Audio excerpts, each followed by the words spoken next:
नमस्कार, आप सभी का स्वागत इकोनॉमी टुडे में। मैं हूं मुकुल शर्मा। इकोनॉमी टुडे में खासतौर से हम बात करेंगे कारोबार जगत की तमाम खबरों की, क्या कुछ नया होगा, मार्केट की स्थिति क्या रहेगी। लेकिन आइए सबसे पहले जल्दी से नजर डालते हैं आज की टॉप लाइंस पर। जीएसटी अधिकारियों ने करीब 1000 बहुराष्ट्रीय फर्मों की भारतीय इकाइयों को कर नोटिस भेजा है। जीएसटी विभाग ने इन कंपनियों को अपने विदेशी प्रमोटर्स द्वारा विदेशी अधिकारियों को किए गए वेतन भत्तों के भुगतान पर 18% की दर से कर चुकाने के लिए कहा है।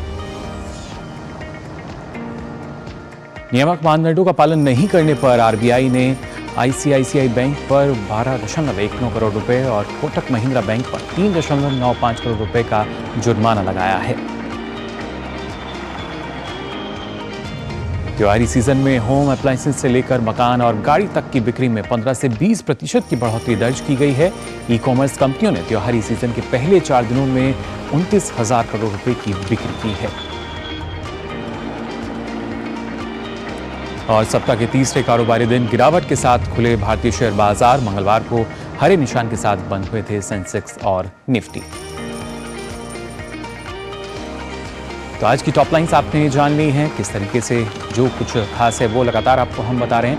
और अब यहाँ हम रुक करेंगे, मार्केट की जो स्थिति है वो आपको बताएंगे क्या दर्ज की गई है। सबसे पहले बात करेंगे गिफ्ट निफ्टी की, जो यहाँ अभी तक के जो आंकड़े हैं वो किस तरह के आए हैं।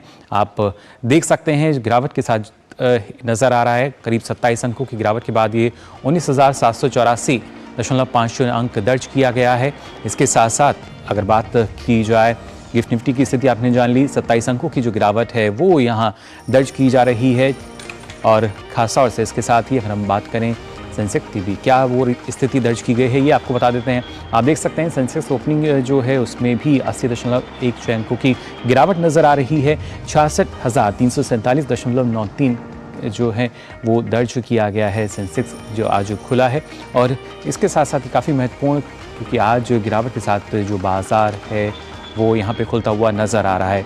और ख़ास तौर से निफ्टी की अगर बात की जाए, निफ्टी 50 ओपनिंग आप देख सकते हैं यहाँ भी एक गिरावट नज़र आ रही। करीब 12.40 अंकों की गिरावट के बाद ये 19,799.10 दर्ज किया गया है। गिरावट जो है वो जाहिर तौर पे यहाँ नज़र आ रही है।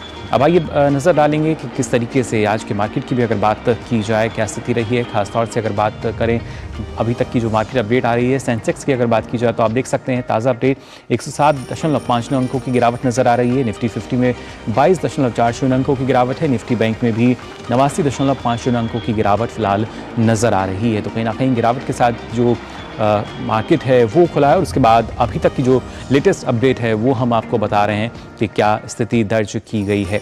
अब बात करेंगे खासतौर से जो कहाँ फ़ायदा नुकसान को अगर देखा जाए तो आज के जो टॉप गेनर्स हैं वो कौन कौन रहे हैं।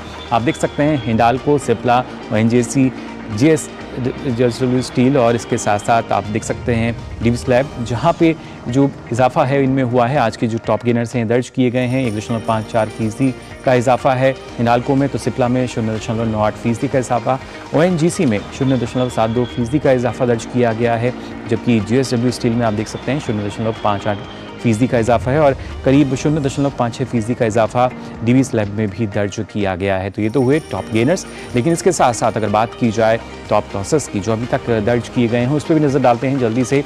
आज के देखिए टॉप लॉसेस जो हैं वो है बजाज फाइनेंस, इसके साथ साथ तो बजाज फाइनेंस सर्विस की हम बात करें, टाटा कंज्यूमर की बात की जाए, एमएनएम की बात करें और आईसीआईसीआई बैंक, तो ये आज के टॉप 5 जो लॉसर्स हैं वो आप देख सकते हैं। करीब 1.66% की जो गिरावट है वो इसमें दर्ज की जा रही है। जबकि बजाज फाइनेंस की अगर हम बात करें तो यहाँ भी आप देख सकते हैं 1.26% की गिरावट जो है वो यहाँ नज़र आ रही है। और इसी के साथ साथ ये स्थिति आप देख पा रहे होंगे कि आज के जो 5 टॉप लॉसेस हैं क्या स्थिति उनकी दर्ज की गई है।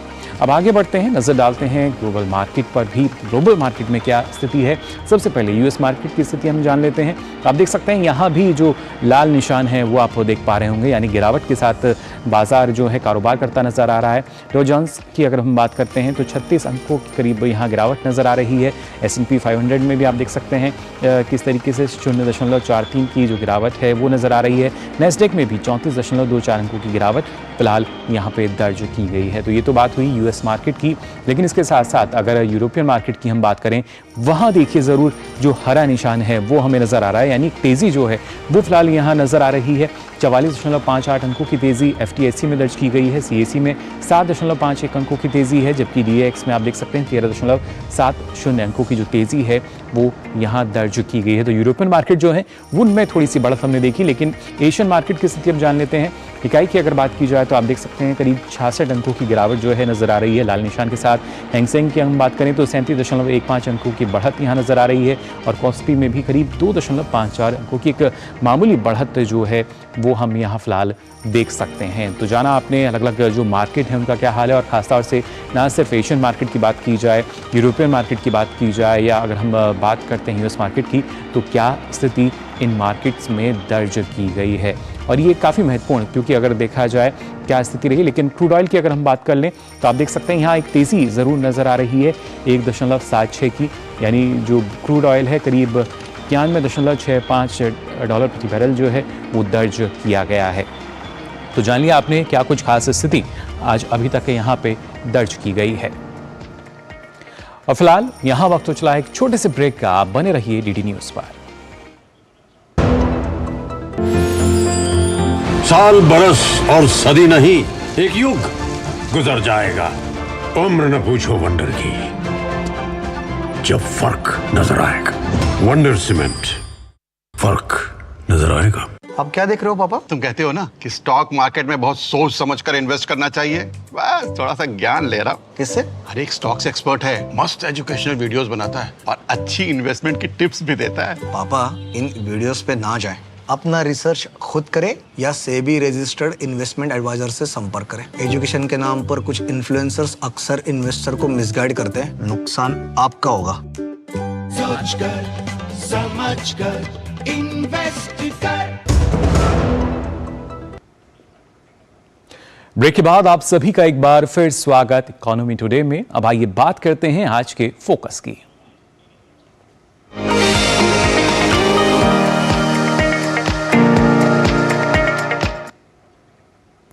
भारत मैरीटाइम इंफ्रास्ट्रक्चर के पूरे इकोसिस्टम को मजबूत करने के लिए लगातार काम कर रहा है। ग्लोबल मैरीटाइम इंडिया समिट 2023 के तीसरे संस्करण के उद्घाटन के मौके पर पीएम मोदी ने भारतीय समुद्री अर्थव्यवस्था के लिए दीर्घकालिक रूपरेखा अमृतकाल विजन 2047 पेश किया। यह ब्लूप्रिंट बंदरगाह सुविधाओं को बढ़ाने, टिकाऊ प्रयासों को बढ़ावा देने और अंतर्राष्ट्रीय सहयोग को सुविधाजनक बनाने पर केंद्रित है। आइए जान लेते हैं इसके बारे में और जानकारी।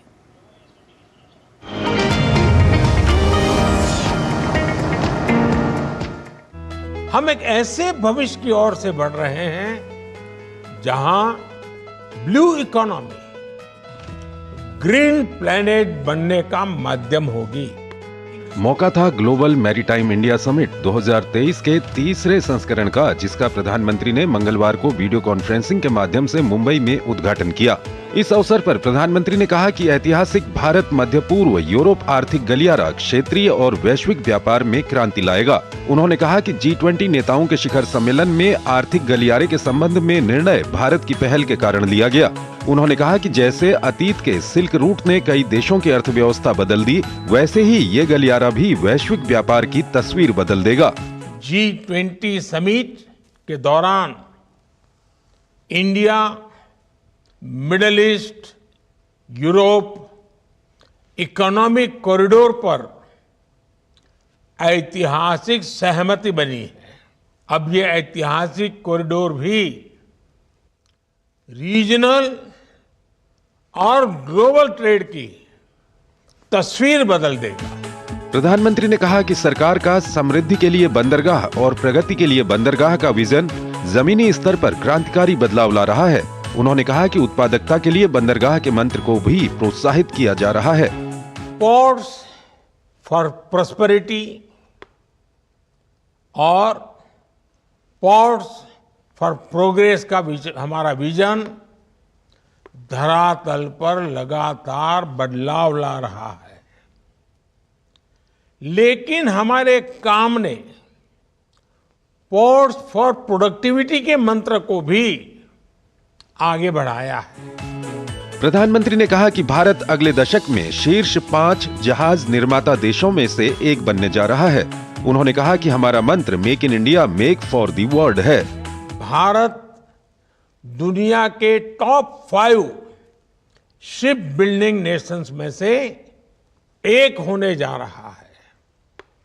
हमारा मंत्र है make in India, make for world. Maritime clusters के विकास के जरिए हम शिप बिल्डिंग स्टेक होल्डर्स को एक साथ लाने के इंटीग्रेटेड अप्रोच पर काम कर रहे हैं। प्रधानमंत्री ने भारत में समुद्री पर्यटन को बढ़ावा देने के लिए दुनिया की सबसे लंबी नदी क्रूज सेवा का उल्लेख किया। उन्होंने कहा कि भारत अपने अत्याधुनिक बुनियादी ढांचे की बदौलत वैश्विक क्रूज केंद्र बनने की ओर अग्रसर है। हमने विश्व की सबसे बड़ी रिवर क्रूज सर्विस की शुरुआत भी की है। भारत अपने अलग अलग पोर्ट्स पर इससे जुड़े कई प्रोजेक्ट्स पर काम कर रहा है। भारत अपने state of the art infrastructure के जरिए ग्लोबल क्रूज हब बनने की ओर कदम बढ़ा रहा है। प्रधानमंत्री ने 2021 में शिखर सम्मेलन को याद करते हुए कहा कि कैसे उस वक्त पूरी दुनिया कोविड महामारी की अनिश्चितताओं से जूझ रही थी। उन्होंने जोर देते हुए कहा कि आज एक नई विश्व व्यवस्था आकार ले रही है। बदलती विश्व व्यवस्था में प्रधानमंत्री ने विशेष तौर पर कहा कि दुनिया नई उम्मीदों के साथ भारत की ओर देख रही है। पूरा विश्व भारत की ओर नई आकांक्षाओं से देख रहा है। आर्थिक संकट से घिरी दुनिया में भारत की अर्थव्यवस्था लगातार मजबूत हो रही है। प्रधानमंत्री ने भारत में लगभग 5000 साल पुरानी विश्व धरोहर लोथल डॉकयार्ड का जिक्र किया और इसे नौवहन का पालना कहा। उन्होंने बताया कि इस विश्व धरोहर को संरक्षित करने के लिए मुंबई के पास लोथल में एक राष्ट्रीय समुद्री विरासत परिसर भी बनाया जा रहा है। प्रधानमंत्री ने भारतीय समुद्री नीली अर्थव्यवस्था के लिए दीर्घकालिक मूल योजना अमृतकाल विजन 2047 का भी अनावरण किया। इस भविष्यवादी योजना के अनुरूप प्रधानमंत्री ने 23,000 करोड़ रुपए से अधिक की परियोजनाओं का उद्घाटन, राष्ट्र को समर्पित और शिलान्यास किया। प्रधानमंत्री ने गुजरात में दीनदयाल बंदरगाह प्राधिकरण में Tuna Tekra all weather deep draft terminal की आधारशिला रखी। प्रधानमंत्री ने समुद्री क्षेत्र में वैश्विक और राष्ट्रीय भागीदारी के लिए 7 लाख करोड़ से अधिक के 300 से अधिक समझौता ज्ञापन भी समर्पित किए। मुंबई से योगेश शीतल के साथ ब्यूरो रिपोर्ट, डीडी न्यूज।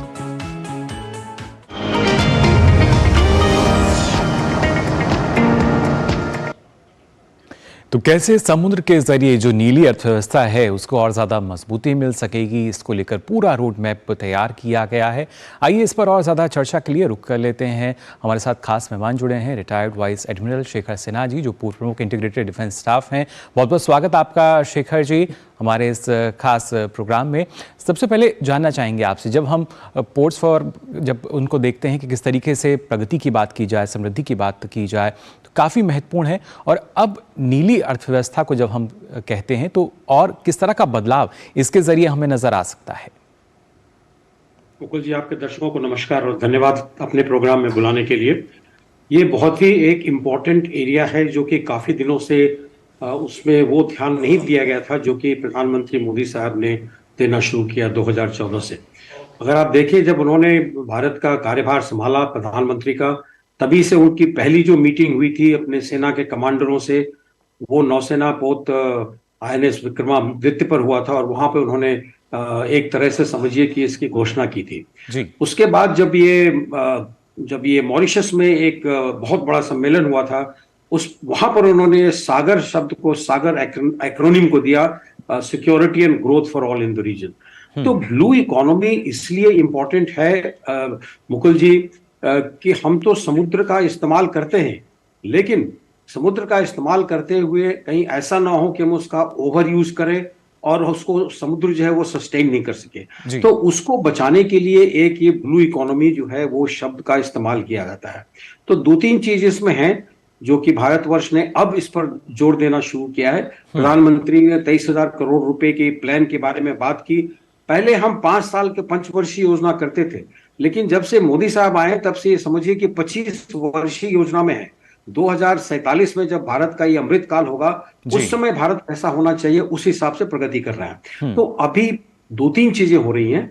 एक तो हमारे बंदरगाह बनाए जा रहे हैं नए जी। बंदरगाह, जो पोर्ट्स हैं उसकी हैंडलिंग कैपेसिटी इंक्रीज की जा रही है। पहले जो कंटेनर शिप्स को 42 घंटे लगते थे ऑफलोड करने में, वो अब 24 घंटे हो गए जी। और उसको और भी कम करना है। उसके बाद उन्होंने टूरिज्म की बात की, ताकि हम एक उसके अंदर रोजगार क्रिएट कर सके जी। हम यहाँ पे शिप्स को जो है क्रूज शिप्स का हब बनाना चाहते हैं, और उसमें पोर्ट हैंडलिंग में लोगों की आवश्यकता होगी, उस जहाज को चलाने में और उसको मरम्मत करने के लिए लोगों की आवश्यकता होगी जी। हॉस्पिटैलिटी वाले लोग उसमें ऑन बोर्ड होंगे। तो मिला जुलाकर ये समझिए कि लाखों लाख लोगों को रोजगार मिलने की क्षमता रखता है। यानी हम मान सकते हैं शेखर जी, जो लॉजिस्टिक का क्षेत्र है उसमें एक बड़ा बदलाव हमें नजर आएगा और उसके साथ साथ रोजगार का सृजन होगा इस बीच। लेकिन जो खासतौर से आर्थिक गलियारे की अगर हम बात कर लें, जिस तरीके से भारत और मिडिल ईस्ट यूरोप को लेकर जो हम बात कर रहे हैं, वो किस तरीके से एक हम कह सकते हैं वैश्विक व्यापार की पूरी परिभाषा को बदल सकता है? मुकुल जी, बिल्कुल ठीक कहा आपने। देखिए, जैसे कि चीन ने बेल्ट रोड इनिशिएटिव शुरू किया है, लेकिन उसमें क्या है, उसमें पारदर्शिता नहीं है। उसमें सिर्फ चीन का पैसा लगा हुआ है और बाकी लोगों को एक्सपेक्ट किया जाता है कि वो पे बैक करेंगे। लेकिन ये जो है, मोदी साहब ने G20 की मीटिंग के बीच में उन सभी देशों की सहमति लेकर इसको बनाने की कोशिश की है। तो यहां से वो थोड़ा लंबा है, समय भले ही लग सकता है, और कभी कभी ये जो अभी जो जियोपॉलिटिकल चेंजेस है उससे थोड़ा बहुत ऊपर नीचे हो सकता है। लेकिन ये जब ऑपरेशनल हो जाएगा मुकुल जी, तो ये हमारे देश के लिए एक बहुत ही लाभदायक साबित होगा अर्थव्यवस्था के लिए। जी यहाँ से जी दो और जो प्रमुख बिंदु हैं जिसमें प्रधानमंत्री ने भी इनका जिक्र किया। पहला तो ये कि जो शीर्ष 5 देश हैं, आने वाले समय में भारत उनमें शुमार होगा जो कि जहाज का निर्माण करते हैं, और इसके साथ साथ वैश्विक क्रूज केंद्र भी जो है उस दिशा में भी भारत आगे बढ़ रहा है। बिल्कुल ठीक है। मोदी जी की जो उनको जो सोचने की, आगे सोचने वाली जो उनकी शक्ति है वो बहुत ही जबरदस्त है। उनका ये कहना है, ऐसा मानना है कि देखिए, हम जो है वॉरशिप जो है लड़ाई के जहाज बनाने में अग्रणी है। करीब 100% जहाज हमारे यहाँ बनते हैं। अभी हाल में एयरक्राफ्ट कैरियर विक्रांत भी बनाया है हमने जी। लेकिन मर्चेंट शिप जो है, बड़े ट्रेड के जो जहाज हैं, वो हम कम बनाते हैं, क्योंकि हमारे पास वैसे शिपयार्ड बड़े कम हैं। उस क्षेत्र में प्रगति करने की बहुत जरूरत है। हमसे आगे अभी चीन चल रहा है, हमसे आगे अभी जापान है, हमसे आगे साउथ कोरिया है। तो इन सब देशों को पकड़ने के लिए या उनके बराबर होने के लिए इनके साथ मिलकर काम करना आवश्यक है। और वो जब हो जाएगा मुकुल जी, तब समझिए कि ये जो उन्होंने बात की है कि एक दूसरी जगह हम इसको हब बनाएंगे, टूरिज्म का हब बनाएंगे, वो सक्सेसफुल हो जाएगा। जी बिल्कुल, यानी अगर देखा जाए तो कहीं ना कहीं काफ़ी फ़ायदे जो हैं इसके ज़रिए अब नज़र आ रहे हैं हमें। और अभी तक भी शेखर जी के जो पूरे विश्व है, हमने देखा है कैसे जो भारत की समुद्री क्षमता है उसका लाभ उन्होंने लिया है। लेकिन आने वाले समय में अगर देखा जाए तो भारत जो है केंद्र में होगा और तमाम जो दूसरे देश हैं उनको इसका लाभ मिल पाएगा। आप बिल्कुल ठीक कर रहे हैं। अगर भारतवर्ष का हम अगर नक्शा देखें तो आप देखेंगे कि हिंद महासागर के बिल्कुल बीचों बीच इंडियन पेनिनसुला है, और ये हमें एक फायदा ये देता है कि हमें कहीं भी जाने के लिए और सामान ले जाने के लिए बराबर दूरी दोनों तरफ हम तय कर सकते हैं। इस तरह की ज्योग्राफी दुनिया में और किसी देश के पास नहीं है। तो दूसरे देश वाले ऑटोमेटिकली, स्वाभाविक रूप से भारत के पास अगर ये सारी क्षमताएं हो जाएंगी तो वो भारत की ओर ही देखेंगे, और उससे हमारा भी काफी लाभ होगा, आर्थिक स्थिति में काफी सुधार होगा। जी बिल्कुल, आर्थिक स्थिति के सुधार के साथ जैसा कि आप बता रहे हैं कि जो लाखों लोग हैं उनको रोजगार के अवसर भी मिलेंगे, और उसके बाद जो स्थिति हमारे सामने होगी तो जाहिर तौर पे एक लक्ष्य जो है कि जो अर्थव्यवस्था है वो विश्व की शीर्ष 3 अर्थव्यवस्थाओं में से एक हो, तो उस लक्ष्य की तरफ हम मान सकते हैं शेखर जी, ये भी एक मील का पत्थर साबित होगा।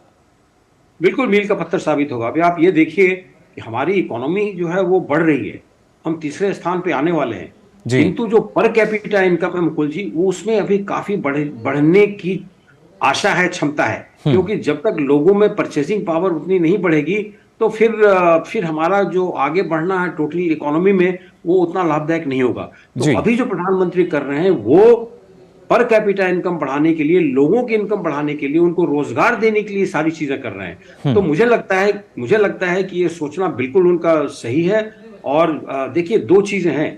एक ही सिक्के के दो पहलू हैं। जी। एक तरफ इकोनॉमी है, दूसरी तरफ सिक्योरिटी है। तो सिक्योरिटी, अच्छी सिक्योरिटी के लिए इकोनॉमी, पैसे होने की जरूरत है जी। और अच्छी इकोनॉमी मेंटेन करने के लिए सिक्योरिटी होनी जरूरी है। तो इसीलिए उन्होंने वो सागर जो एक्रोनिम उन्होंने कॉइन किया था, इसका यही मतलब, और ये चाहते हैं कि हमारे साथ साथ हमारे पड़ोसी देश भी बढ़े, नहीं तो जी। अकेले बढ़ने से कोई लाभ नहीं है।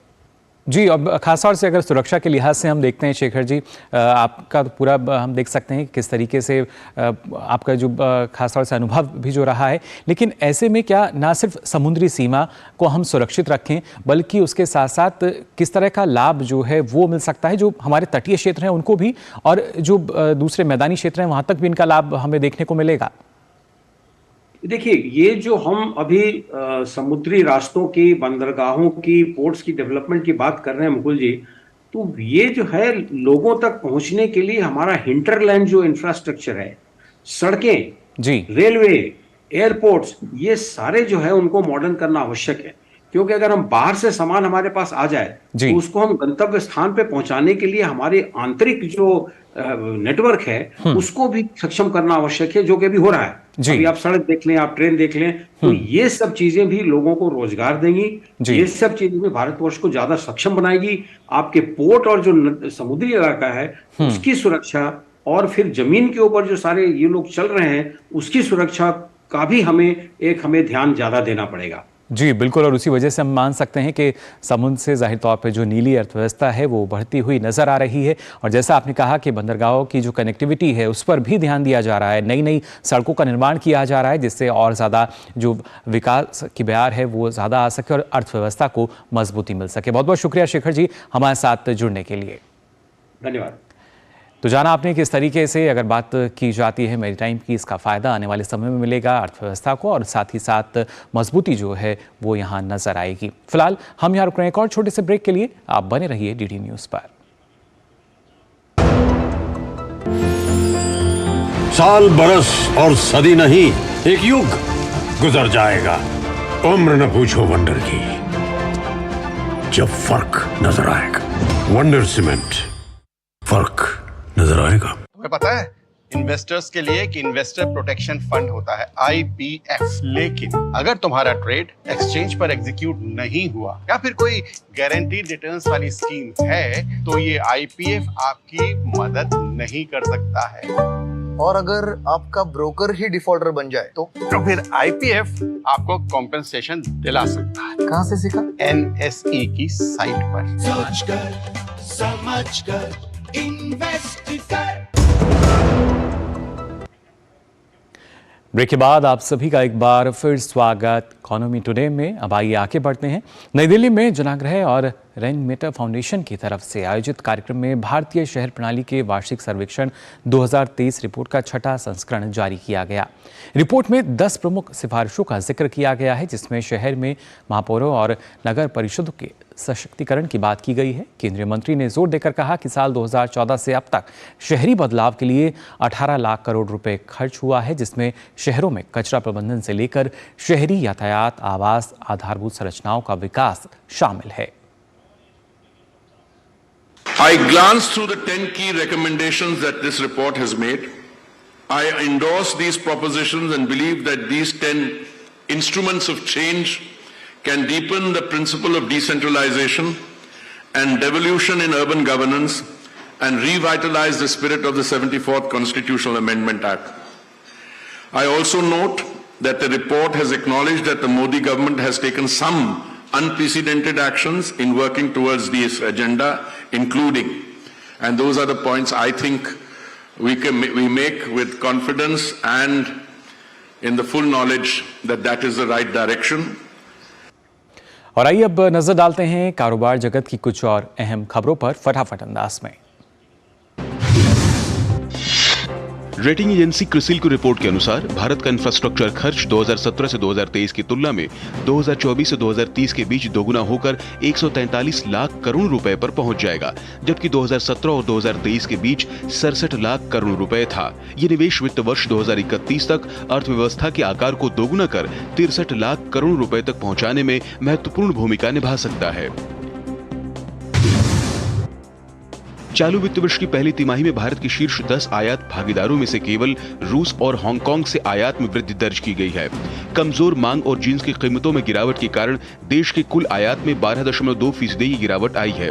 वाणिज्य विभाग के आंकड़ों के मुताबिक अप्रैल से सितंबर 2023 के दौरान रूस से आयात करीब 2/3 बढ़कर 30.4 अरब डॉलर हो गया, जबकि हांगकांग से आयात में वृद्धि 2.6% यानी कुल 10.2 अरब डॉलर की रही है।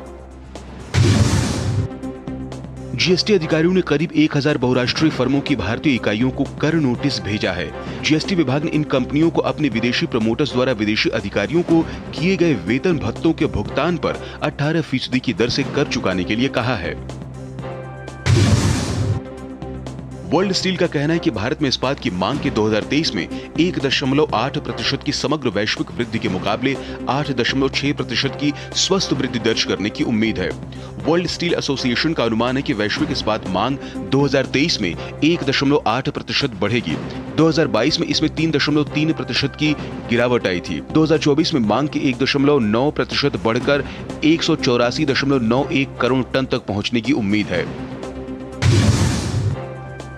आरबीआई ने आईसीआईसीआई बैंक पर 12.19 करोड़ रुपए और कोटक महिंद्रा बैंक पर 3.95 करोड़ रुपए का जुर्माना लगाया है। आरबीआई का कहना है कि दोनों बैंकों पर जुर्माना कुछ नियामक मानदंडों का पालन नहीं करने पर लगाया गया है और इसका मकसद बैंकों द्वारा अपने ग्राहकों के साथ किए गए किसी भी लेन देन या समझौते की वैधता पर प्रभाव डालना नहीं है। इस त्योहारी सीजन बैंकों द्वारा क्रेडिट कार्ड पर मिलने वाले बेनिफिट्स को कम कर दिया गया है। क्रेडिट कार्ड्स पर मिलने वाले आकर्षक रिवॉर्ड पॉइंट, इंस्टेंट कैशबैक और एयरपोर्ट के बिजनेस लाउंज तक पहुंच व कम लागत पर विदेशी छुट्टियों जैसे विभिन्न लाभों को लेकर बैंकों द्वारा कटौती की गई है। तो आज के लिए इकोनॉमी टुडे में बस इतना ही। मुझे दीजिए अनुमति। नमस्कार।